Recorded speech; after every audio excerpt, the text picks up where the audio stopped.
And in 3, 2, 1, fire.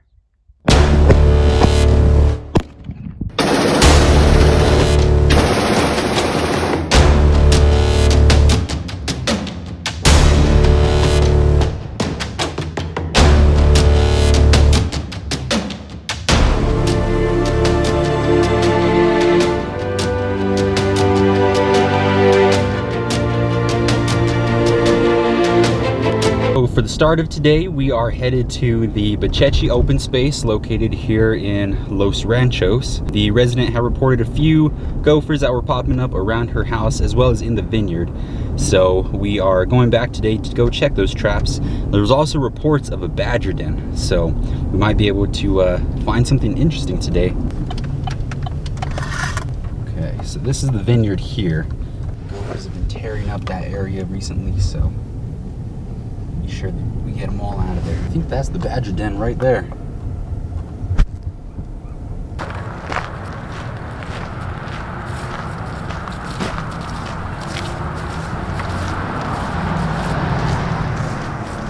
Okay. So here we have our first customer. Let's see what we get here.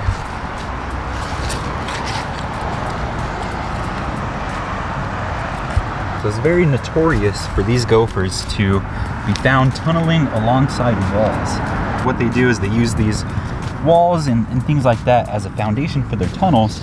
That way their tunnels don't collapse on them. Looks like nothing here. Got one more. Ah, no luck. We had a little bit of a complaint from a customer, right? She said that she saw something digging underneath her tree, so we went to go check it out, and this is what we found. This right here is going to be a badger den. Now what they do is they'll go right into the roots of the trees where there's a lot of structural support, and they don't have to worry about their dens collapsing on them, and they'll make room right here. So this is a very bad place to have a badger because it's right next to this open space where you have a lot of public walking through, a lot of kids, a lot of people, and not only that, but you have pets as well. So we definitely want to get this guy out of here soon. Time to reach in.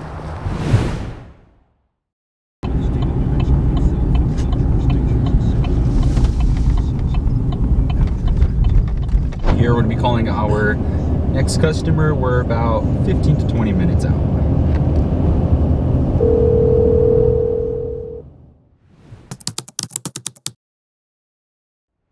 My name is Isaiah Marquez. I was born here in New Mexico. I grew up here in New Mexico. Pretty much lived my whole life here in New Mexico.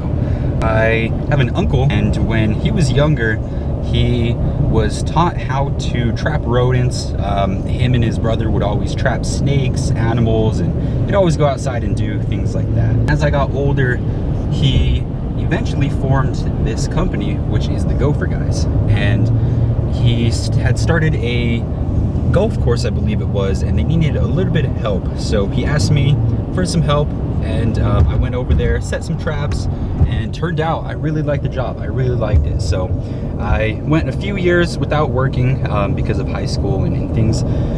And after I graduated high school, I went full-time with the Gopher. So this is the fun part. Seeing what we caught.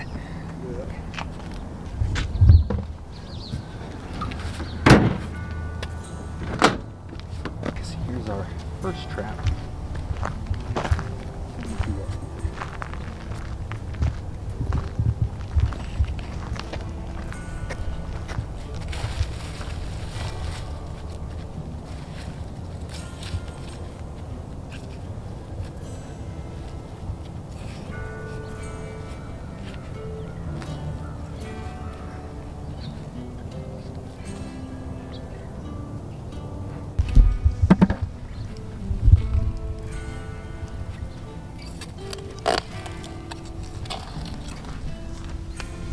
Looks like the same thing.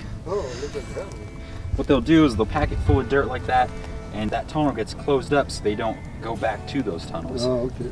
Yeah. And so it's set off? This one was still set. Okay. Did it create any more mounds over there either? So I wonder. Okay. Yeah, that's usually a good sign.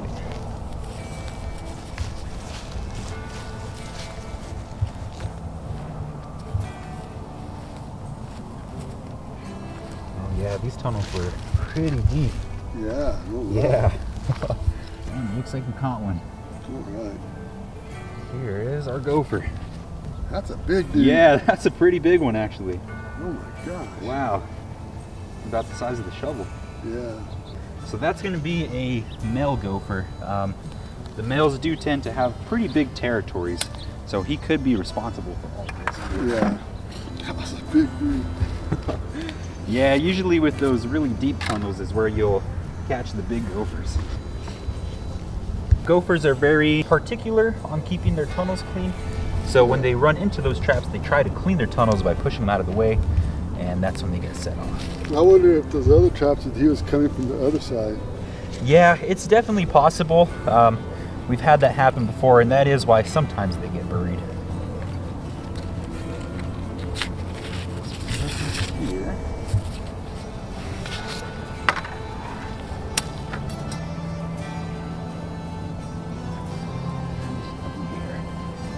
That guy is responsible for this area. I think he was. Yeah, so it should be okay. With that said though, we'll be resetting some new traps over there, so when we come back the next time, we'll also double check this.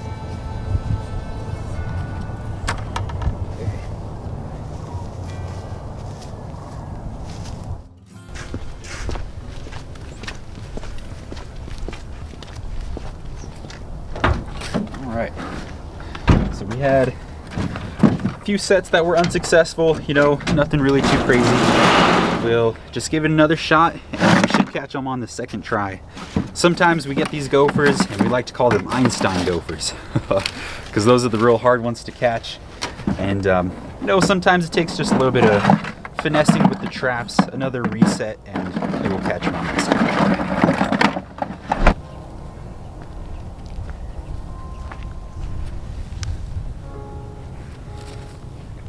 As far as the gophers, you know, retaliating and fighting back, it's very rare that they actually will go into these open tunnels while we're digging through them, because when you open these, there's a lot of sunlight that comes in, and these gophers have really bad eyesight. So when they see that happening, really they get scared and they'll just run back into their tunnels. A little interesting fact about gophers is their front paws are facing inwards. So when they have predators coming towards them, they're able to run backwards faster than they can forwards. So they can run straight into their tunnels and avoid all the danger. We got 2 tunnels here. Again, these tunnels are running along this railroad tie. So you have one tunnel going this way and then another tunnel heading that way.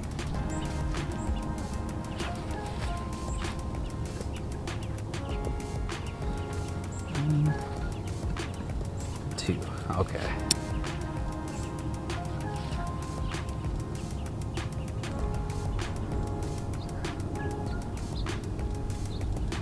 Alright, so we got our 2 traps, and then we'll be able to locate them later, which is why we like to use these flags. These flags have our name and our number on them as well. Okay, so we just finished up our residential account. Again, we caught 1 gopher, and 2 of the sets were unsuccessful, so we did reset a total of 4 traps. These traps this time were set really sensitive, so it gives us a good chance of catching this guy.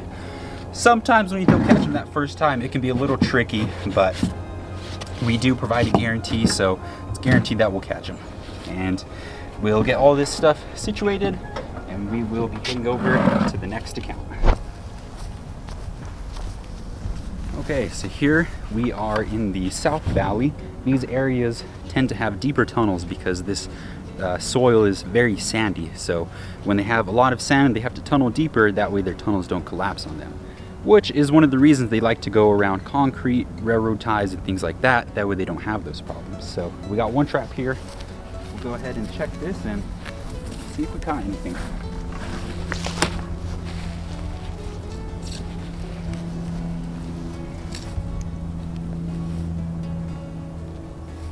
Looks like nothing here. So here's a great example of what these guys like to do. So they'll make their tunnels right at the base of these plants, because what they're going after is the roots. So if they're right here, right next to where all the real healthy, real nutritious roots are, great place for them to be, but it can really, really cause some damage to your plants. So I'm gonna go and check these traps and see if we got them. Looks like nothing in the first one. Looks like this one got set off, but no gopher.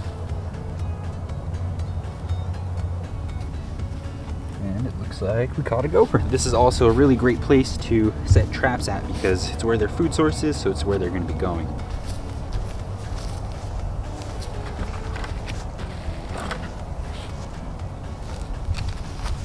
First trap, nothing there. No gopher as well, so most likely that one guy right there was traveling back and forth, and over time they can get some really big territories. Looks like it's just the one. So here are the other two traps. So this one, whether we catch one or not here, is going to be a separate gopher because these tunnels are a lot further from the previous ones. So that's an indicator that there's going to be multiple gophers on the property. Looks like nothing there. And looks like we caught one here as well. And there's our second gopher. By catching just 2 gophers, the residents of this property will see a very big difference in the amount of activity on their property, because these gophers are very active, so they're always making new tunnels, always making new mounds. By just catching 2, all that activity is going to go away overnight. Good success.